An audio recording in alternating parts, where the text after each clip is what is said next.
রাহিম বাংলাদেশের সকল সরকারি ও বেসরকারি পলিটেকনিক ইনস্টিটিউটের ষষ্ঠ পর্ব ইলেকট্রিক্যাল টেকনোলজি ছাত্রছাত্রীবৃন্দ, আসসালামু আলাইকুম। ফেসবুক লাইভ ক্লাসে তোমাদের সকলকে স্বাগত জানাই। আমি প্রকৌশলী মোহাম্মদ বাবর আলী, ইনস্টিটিউটর electrical, Barishal polytechnic institute, Barishal.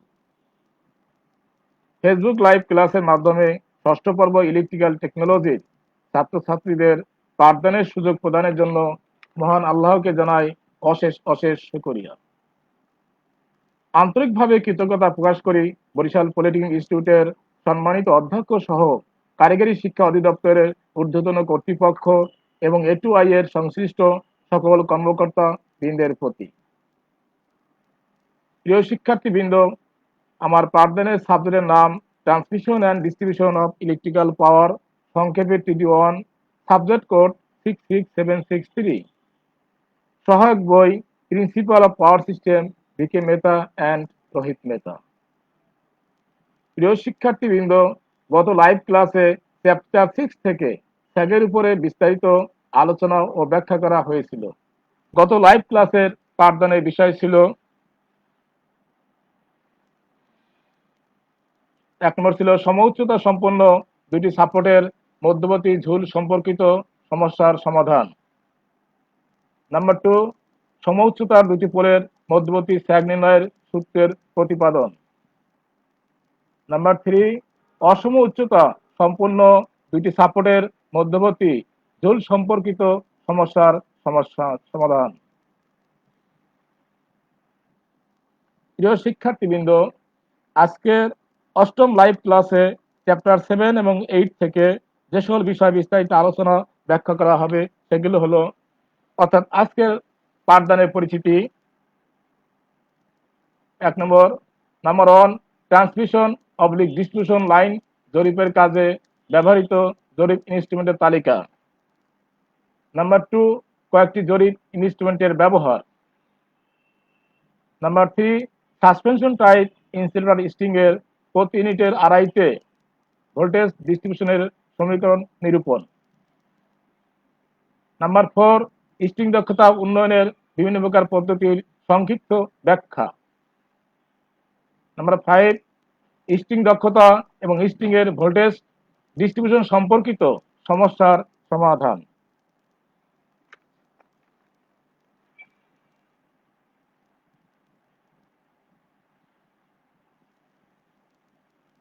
Transmission অথবা ডিস্ট্রিবিউশন লাইন জরিপের কাজে ব্যবহৃত জরিপ ইনস্ট্রুমেন্টের তালিকা। জরিপ কাজে যে সকল ইনস্ট্রুমেন্ট এবং মালামাল ব্যবহৃত হয় সেগুলো হলো 1 নম্বর চেন আবার 3 প্রকার, যথা A, Gunter chain 66 feet length, B, engineer chain 100 feet length, C, metre chain 20 metre length. 3 ধরনের চেন আছে। 2 নম্বর T অবলিক বা অ্যারো, 3 কাঠের gauge, wooden peg, 4 ranging rod, 5 theodolite, 6 ওলন plumbing bob, 7 levelling instrument, 8 levelling staff, 9 dumpy level, 10 measuring tape. এখন দেখব কয়েকটি গুরুত্বপূর্ণ সার্ভেইং ইনস্ট্রুমেন্ট বা জরিপ যন্ত্রপাতির ব্যবহার। প্রথমে আসি চেনের ব্যবহার। নিম্নলিখিত কাজে চেন ব্যবহার করা হয়, যথা 1 নম্বর, পোল বা টাওয়ারের দূরত্ব মাপার জন্য। 2 নম্বর, স্টেশন চিহ্নিতকরণের কাজে। 3 নম্বর, সমকোণ অ্যালাইনমেন্টের কাজে। 4 নম্বর, ভূমি জরিপ কাজে। থিওডোলাইটের ব্যবহার। নিম্নলিখিত কাজে থিওডোলাইট ব্যবহার করা হয়। 1 নম্বর, স্যাগ বা ঝুল নির্ণয়ের কাজে। 2 নম্বর, কোণ মাপার কাজে। 3 নম্বর, দূরের বস্তু দেখার জন্য। 4 নম্বর, লেভেলিং এর কাজে। 5 নম্বর, কোন রেখার উপর বিন্দু স্থাপন, জরিপ রেখার প্রসারণ ও উচ্চতার তারতম্য নির্ণয়ের কাজে।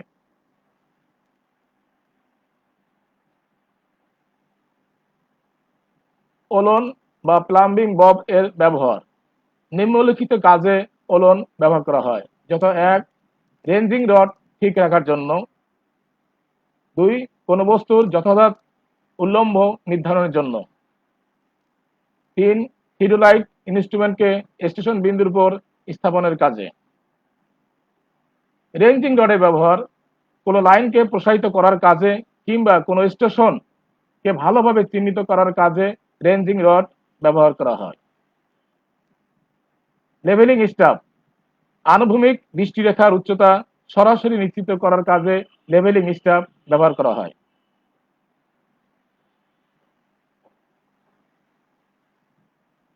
প্রিয় শিক্ষার্থীবৃন্দ, এখন আমরা দেখব চ্যাপ্টার 8 থেকে সাসপেনশন ইনসুলেটরের ভোল্টেজ ডিস্ট্রিবিউশন। সাসপেনশন ইনসুলেটরের ক্ষেত্রে একাধিক সিনেমাটিক ডিস্ক কোনো ধাতব লিঙ্কের মাধ্যমে সিরিজে সংযুক্ত করে স্ট্রিং বা মালা তৈরি করা হয়। ফলে প্রতিটি সিনেমাটিক ডিস্ক এর উভয় পার্শ্বে ধাতব লিঙ্ক থাকার কারণে প্রতিটি ডিস্ক ক্যাপাসিট্যান্স সৃষ্টি করে। এই ক্যাপাসিট্যান্সকে মিউচুয়াল ক্যাপাসিট্যান্স বা সেলফ ক্যাপাসিট্যান্স বলে, যা সি দ্বারা প্রকাশ করা হয়। প্রতিটি ডিস্ককে ইউনিট হিসেবে বিবেচনা করা হয়। স্ট্রিং এর সর্বনিম্ন ডিস্ক বা ইউনিটটি লাইন পরিবাহীর সাথে এবং সর্ব উপরের ডিস্ক বা ইউনিটটি ক্রোসামের সাথে লাগানো থাকে। ক্রোসাম আবার স্টিলের টাওয়ারের মাধ্যমে ভূমি বা আর্থের সাথে সংযুক্ত থাকে।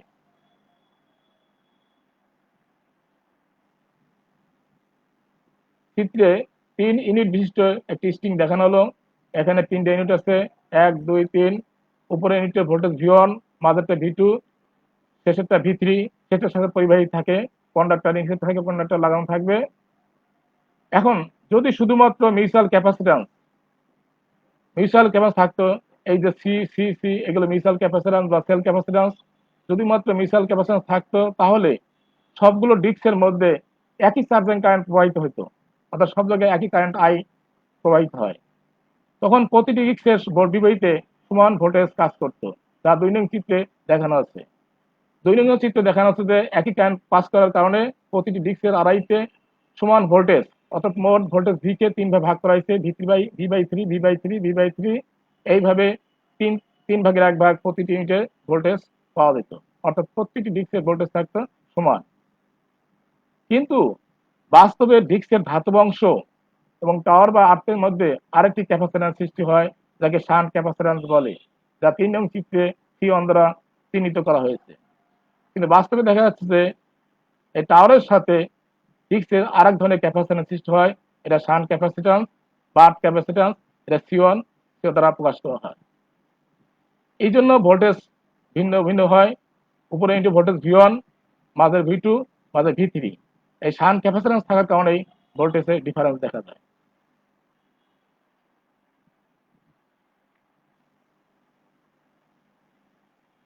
শান্ট ক্যাপাসিট্যান্স কারণে স্ট্রিং এর চার্জিং কারেন্ট সর্বত্র সমান থাকে না, ফলে স্ট্রিং এর প্রতি ডিস্কের ভোল্টেজ সমান থাকে না। লাইন পরিবাহীর সবচেয়ে নিকটবর্তী ডিস্কে স্ট্রিং এর মধ্য দিয়ে সর্বাধিক চার্জিং কারেন্ট প্রবাহিত হয়। এ কারণে লাইন পরিবাহীর সবচেয়ে নিকটবর্তী ডিস্কে সর্বাধিক ভোল্টেজ থাকে। ডিস্কের নিচ থেকে যত উপরে যাওয়া যাবে, ডিস্কের ভোল্টেজ তত কমতে থাকবে। স্ট্রিং দক্ষতা, স্ট্রিং ইফিসিয়েন্সি। আমরা জানি শান্ট ক্যাপাসিট্যান্সের কারণে স্ট্রিং এর সকল ডিস্ক বা সকল ইউনিটের ভোল্টেজ সমান হয় না। পরিবাহীর সবচেয়ে নিকটবর্তী ডিস্কে অন্য ডিস্ক থেকে বেশি ভোল্টেজ থাকে। ভোল্টেজের এই অসম বন্টনকে স্ট্রিং এর দক্ষতা হিসেবে প্রকাশ করা হয়। অর্থাৎ স্ট্রিং দক্ষতা পাই সমগ্র স্ট্রিং এর আড়াই ভোল্টেজ বাই এন ইন্টু পরিবাহীর সবচেয়ে নিকটবর্তী ডিস্কের আড়াই ভোল্টেজ। এন হচ্ছে স্ট্রিং এর ডিস্কের সংখ্যা। স্ট্রিং এর দক্ষতা যত বেশি হবে, ভোল্টেজের বন্টন তত সুষম হবে। এই জন্য স্ট্রিং এর বিভিন্ন ডিস্কের ভোল্টেজের অসমতা কমানোর জন্য স্ট্রিং এর দক্ষতা উন্নীত করা আবশ্যক।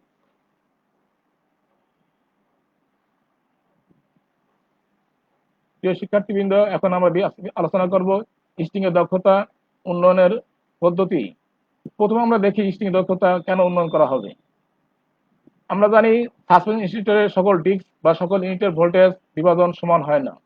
সর্বাপেক্ষা বেশি ভোল্টেজ হয় পরিবাহীর সবচেয়ে নিকটবর্তী ডিস্কে, এবং এই ভোল্টেজ বন্টন ধীরে ধীরে কমতে কমতে সর্বাপেক্ষা কম হয় ক্রোসামের সবচেয়ে নিকটবর্তী ডিস্কে। যদি সবচেয়ে বেশি বৈদ্যুতিক চাপের ইউনিটটিতে অর্থাৎ লাইন পরিবাহী সবচেয়ে নিকটবর্তী ডিস্কে ব্রেকডাউন বা ফ্ল্যাশওভার ঘটে, তাহলে অন্যান্য ইউনিটগুলিতে পরপর ব্রেকডাউন ঘটে। এই জন্য স্ট্রিংয়ের বিভিন্ন ইউনিটের ভোল্টেজ বন্টন সমান হওয়া দরকার, আর সে কারণে স্ট্রিংয়ের দক্ষতা উন্নীত করা আবশ্যক। স্ট্রিং দক্ষতা উন্নয়নের পদ্ধতি সমূহ: 1 নম্বর লম্বা ক্রোসাম ব্যবহার করে, 2 নম্বর ইনসুলেটর গ্রেডিং এর মাধ্যমে, 3 নম্বর গার্ডরিং ব্যবহার করে বা ইউজিং গার্ডরিং, 4 নম্বর কন্ডাক্টিং গ্লেস পদ্ধতি ইত্যাদি। মোটামুটি এই 4টি পদ্ধতিতে স্ট্রিং এর দক্ষতা উন্নয়ন করা যায়।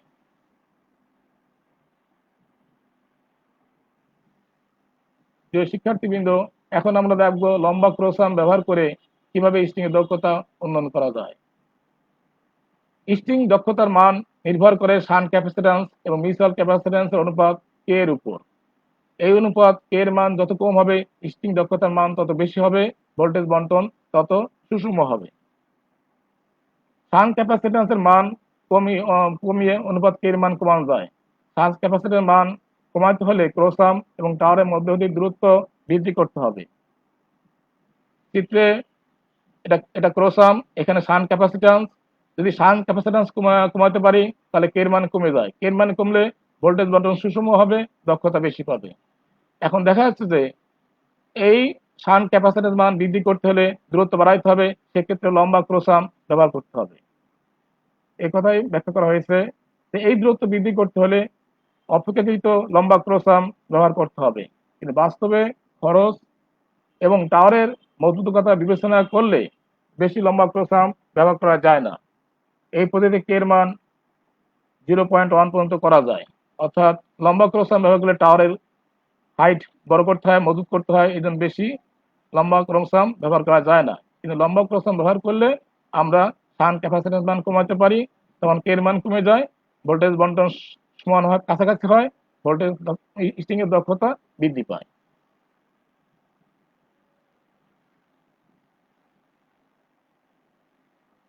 প্রিয় শিক্ষার্থীবৃন্দ, এখন আমরা দেখব গার্ডরিং ব্যবহার করে স্ট্রিং এর দক্ষতা কিভাবে উন্নয়ন করা যায়। গার্ডরিং ব্যবহার করে স্ট্রিং এর বিভিন্ন ইউনিটের ভোল্টেজের বন্টনকে সমতা করা যায়। গার্ডরিং হলো একটি ধাতব রিং যা লাইন পরিবাহীর সাথে বৈদ্যুতিকভাবে যুক্ত থাকে এবং নিচের দিকের ইনসুলেটর পাশে ঘেরা থাকে।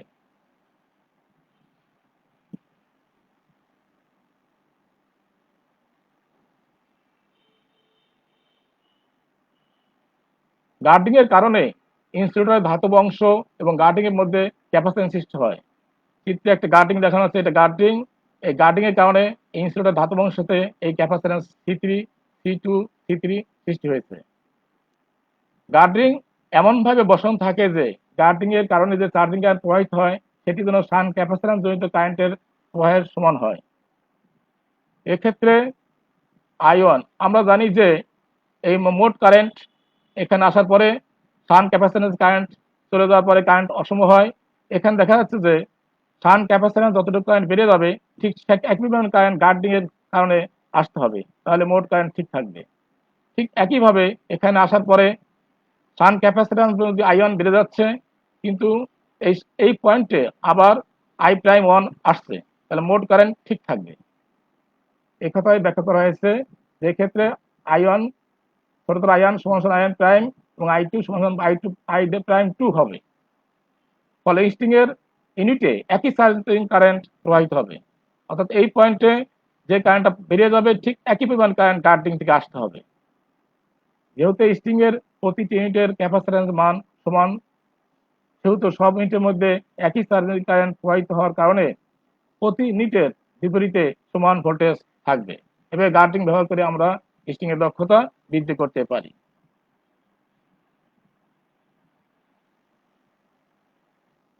সাসপেনশন ইনসুলেটর স্ট্রিং এর প্রতি ইউনিটের আড়াই ভোল্টেজ ডিস্ট্রিবিউশনের সমীকরণ।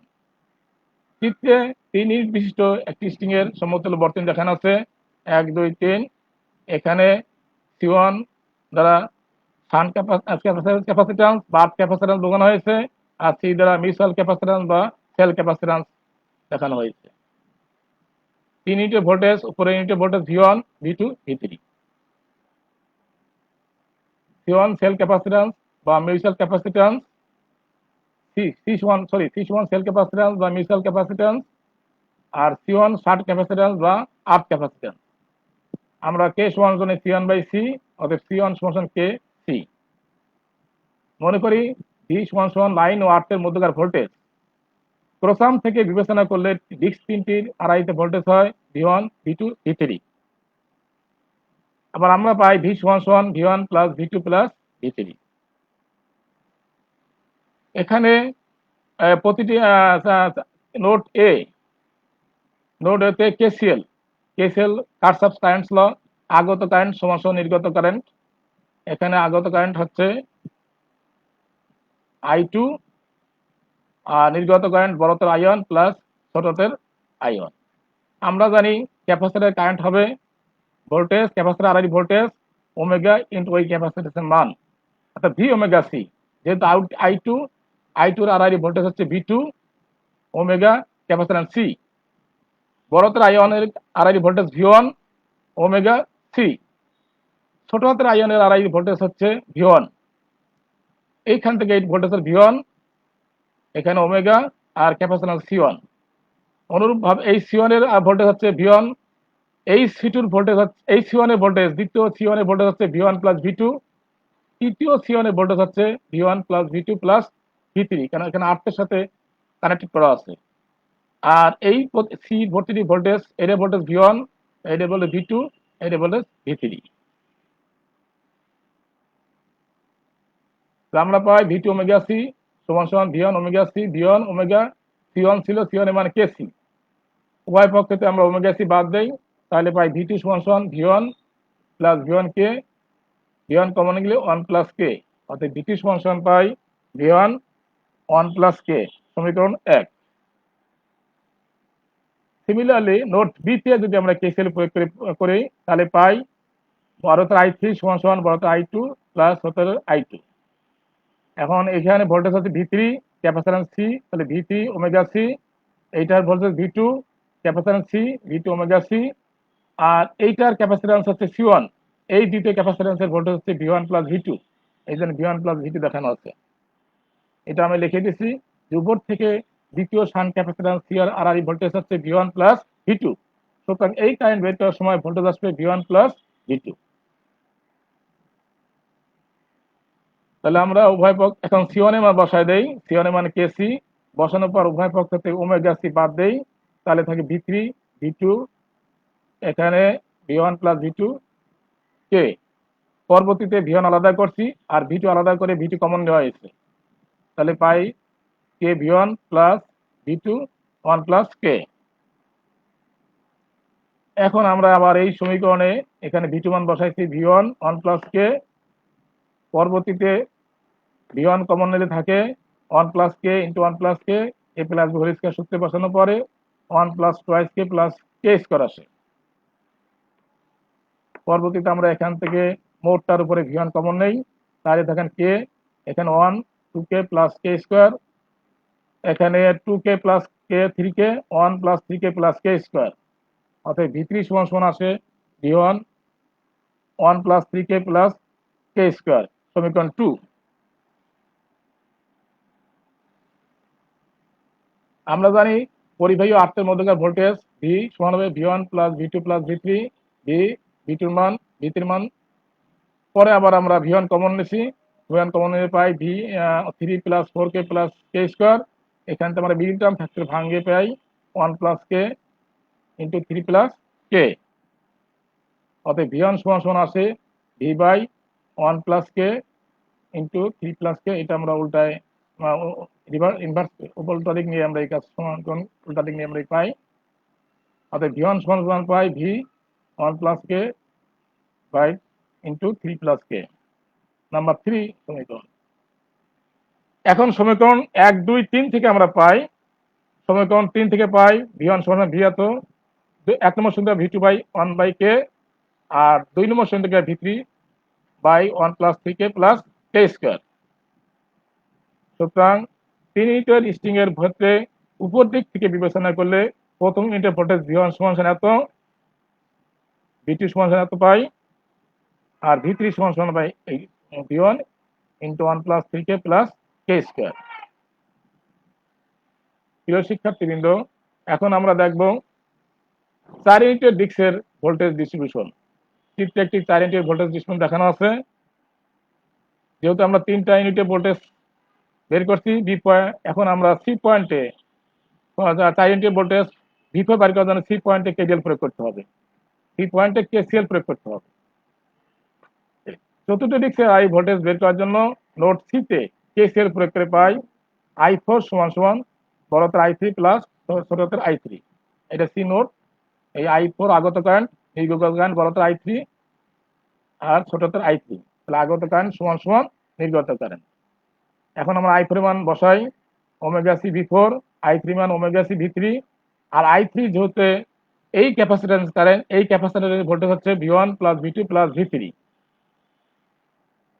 এটা লিখে দেওয়া হয়েছে যে উপর থেকে তৃতীয় শান্ট ক্যাপাসিট্যান্স C1 এর voltage V1 plus V2 plus V3। এখন আমরা বাই ওমেগা সি V4 সমান omega C V3 plus omega k C V1 plus V2 plus V3, এই C1 এর মান কেসি বসাই। উভয় পক্ষে তো ওমেগা সি বাদ দেই, তাহলে পাই V4 সমান V3 প্লাস কে V1 plus V2 plus V3। এখন আমরা ডান পাশে V3 মান, এখানে V3 মান, V2 মান, আবার V3 মান বসাই। এখানে দেখা যাচ্ছে যে ভিতরে কে আছে, V1 আছে আর বাইরে কে আছে। পরবর্তীতে আমরা কে ভিতরে নেব আর ভিতর থেকে V1 কমন নেব। আমরা সেটাই নিছি। এই পার্ট থেকে আছে, এই পার্ট থেকে V1 বাইরে আনা হচ্ছে আর ভিতরে কে দ্বারা গুণ করা হলো। অতএব এখানে V1, এখানে কে, এখানতে কে দ্বারা গুণ করছি k plus k square, k plus 3k square, আর k square plus into k cube. পরবর্তীতে আমরা এখানে এইটায় যোগ করছি একটা K3 পাই, আর k square 3k square 4k square plus k cube. পরবর্তীতে আমরা এই পুরোটার মধ্যে V1 কমন নেই, তাহলে পাই 1 plus 3k plus k square, এখান থেকে 3k plus 4k square plus k cube থাকে। এখন যদি আমরা যোগ করি তাহলে V4 সমান পাই V1 1 plus 6k plus 5k square plus k cube. V4 হচ্ছে লাইন পরিবাহীর সাথে সংযুক্ত ডিস্কের আরআরই ভোল্টেজ। প্রিয় শিক্ষার্থীবৃন্দ, যদি স্ট্রিং এর ডিস্কের সংখ্যা 5টি হয়, সেক্ষেত্রে উপর থেকে পঞ্চম ডিস্কের ভোল্টেজ হবে, অর্থাৎ লাইন পরিবাহীর সাথে সংযুক্ত ডিস্কের বিপরীত ভোল্টেজ হবে V5 সমান V1 1 plus 10k plus 15k square plus 7k cube plus k to the power 4। এটা V5 এর জন্য, আর V5 এর জন্য এই সমীকরণ। আর আগে আমরা V3 পর্যন্ত দেখাইছি, এই 5টা ইউনিট পর্যন্ত আমরা ভোল্টেজের ডিস্ট্রিবিউশন দেখালাম। প্রিয় শিক্ষার্থীবৃন্দ, এখন আমরা স্ট্রিং এর উপর দুটো সমস্যা দেখব। সমস্যা 1, 1 নম্বর সমস্যা, একটি 33 কেবি ওভার লাইনের পরিবাহী 3টি ডিস্কের মাধ্যমে ঝোলানো আছে। যদি আর্থ ক্যাপাসিট্যান্স মিউচুয়াল ক্যাপাসিট্যান্সের 1/8 গুণ হয়, তবে স্ট্রিং এর ভোল্টেজ বিভাজন এবং দক্ষতা নির্ণয় করো। এখন দেওয়া আছে সমাধান, এখন দেওয়া আছে লাইন ভোল্টেজ 33 কেবি, যেহেতু আমাদের ফেজ ভোল্টেজ লাগবে, অতএব স্ট্রিং এর আর এই ভোল্টেজ সমান ফেজ ভোল্টেজ 33/√3 ভাগ করে পাই 19.05 কেবি। আর দেওয়া আছে আর্থ ক্যাপাসিট্যান্স মিউচুয়াল ক্যাপাসিট্যান্সের 1/8 গুণ, অতএব কে সমান 1/8 ভাগ করে পাই 0.125 এর মান। যেহেতু 3টি ডিস্ক আছে, সেহেতু V1 V2 V3 যথাক্রমে সবচেয়ে উপরের, মাঝের এবং নিচের ডিস্কের আরআরই ভোল্টেজ বিবেচনা করতে পারি। আমরা জানি V2 সমান V1 ইন্টু 1 প্লাস কে, এখানে কে এর মান বসিয়ে পাই 1.125 V1। আবার V3 সমান V1 1 plus 3k plus k square, এখানে কে এর মান বসিয়ে পাই 1.39 V1। আবার আমরা জানি এই 3টা ভোল্টেজ যোগ করলে মোট ভোল্টেজ V পাবো, অর্থাৎ V1 plus V2 plus V3 সমান V2 মান বসানো হয়েছে, V3 মান এটা। পরবর্তীতে আমরা এই 3টার মধ্যে V1 কমন নিলে পাই 1 প্লাস 1.125 প্লাস 1.39 সমান সমান 19.05। এটা যোগ করে আসে 3.515 V1 সমান 19.05। এখান থেকে V1 আসে 5.42 কেবি।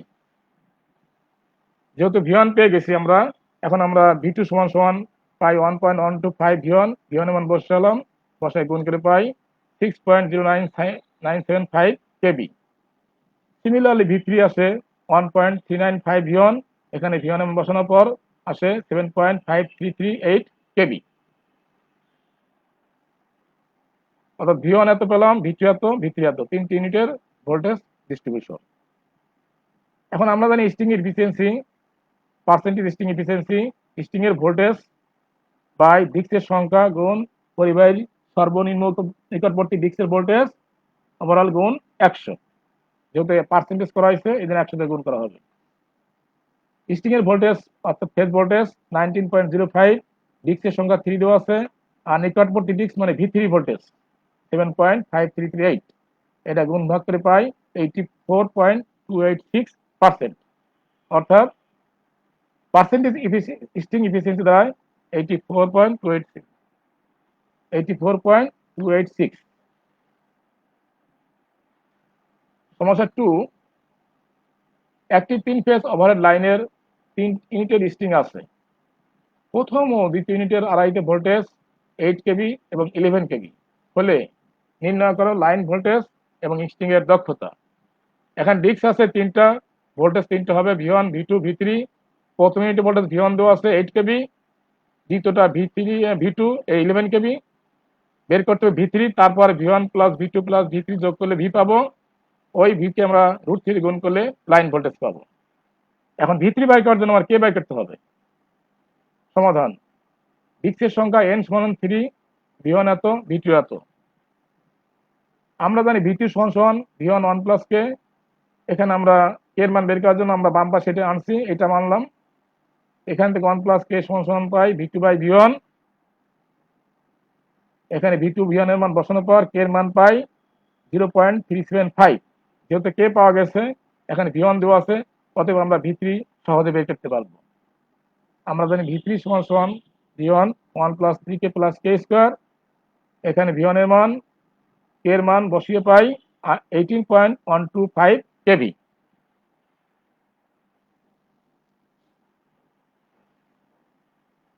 Voltage between line and conduct earth VP, V1 plus V2 plus V3, তিনটি ভোল্টেজ মান বসিয়ে পাই 37.125 কেভি। অথবা লাইন ভোল্টেজ হবে √3 গুণ ফেজ ভোল্টেজ, এটা গুণ করে পাই 64.3 কেভি। স্ট্রিং এফিসিয়েন্সি আমরা সংক্ষেপে লিখছি VP by N into VN into 100%। N হচ্ছে নাম্বার অফ ডিস্ক, এখানে VP ডিস্ক 3, এই জন্য 3 হবে, V3 হবে। পরবর্তী VP হলো 37.125 আর 3 V3 হচ্ছে 18.125। এটা বসিয়ে গুণ ভাগ করে পাই আমরা 68.28%। অর্থাৎ স্ট্রিং এফিসিয়েন্সি 68.28%। প্রিয় শিক্ষার্থীবৃন্দ, আজকে লাইভ ক্লাস শেষে তোমাদের হোমওয়ার্ক হিসাবে চ্যাপ্টার 8 থেকে 2টি গাণিতিক সমস্যা নির্বাচন করা গেল। এখন দেখা যাক সমস্যা দুটি কি কি। সমস্যা 1, 1 নম্বর সমস্যা, একটি সাসপেনশন স্ট্রিং এ 4টি ডিস্ক আছে। দ্বিতীয় এবং তৃতীয় ডিস্কের আড়াই ভোল্টেজ যথাক্রমে 13.2 কেভি এবং 18 কেভি হলে লাইন ভোল্টেজ এবং স্ট্রিং এর দক্ষতা নির্ণয় করো। 2 নম্বর সমস্যা, 3 ইউনিটের একটি ইনসুলেটর স্ট্রিং এর নিরাপদ কার্যকরী ভোল্টেজ 15 কেভি। প্রতি ইউনিটের নিজস্ব ক্যাপাসিট্যান্স এবং শান্ট ক্যাপাসিট্যান্সের অনুপাত 5:1 হলে স্ট্রিং এর সর্বোচ্চ কার্যকরী ভোল্টেজ এবং স্ট্রিং এর দক্ষতা নির্ণয় করো। প্রিয় শিক্ষার্থীবৃন্দ, আগামী লাইভ ক্লাসে চ্যাপ্টার 9 এবং 10 থেকে যে সকল বিষয়ে পাঠদান করা হবে সেগুলো হলো, অর্থাৎ আগামী লাইভ ক্লাসের পাঠ পরিস্থিতি। নাম্বার 1, ওভারহেড ট্রান্সমিট লাইনের করোনা সম্বন্ধে ধারণা। নাম্বার 2, করোনার প্রতিক্রিয়া সমূহ ব্যাখ্যা করতে হবে। নাম্বার 3, যেসব বিষয়ের উপর করোনা নির্ভরশীল, ফ্যাক্টরস এফেক্টিং করোনা। নাম্বার 4, করোনার সুবিধা এবং অসুবিধা সমূহ। নাম্বার 5, করোনা পাওয়ার লসের সমস্যাবলী। নাম্বার 6, ওভার লাইনের পোল স্থাপন পদ্ধতি। নাম্বার 7, চিত্র সহ স্টেজ সেটের বিভিন্ন উপাংশের পরিচিতি। প্রিয় শিক্ষার্থীবৃন্দ, আগামী লাইভ ক্লাসে তোমাদের সকলের অংশগ্রহণ একান্তভাবে কাম্য। মহান রাব্বুল আলামিন আমাদের সবাইকে সুস্থ রাখুন, ভালো রাখুন, এই কামনা করে আজকের মতো এখানেই শেষ করছি। আল্লাহ হাফেজ।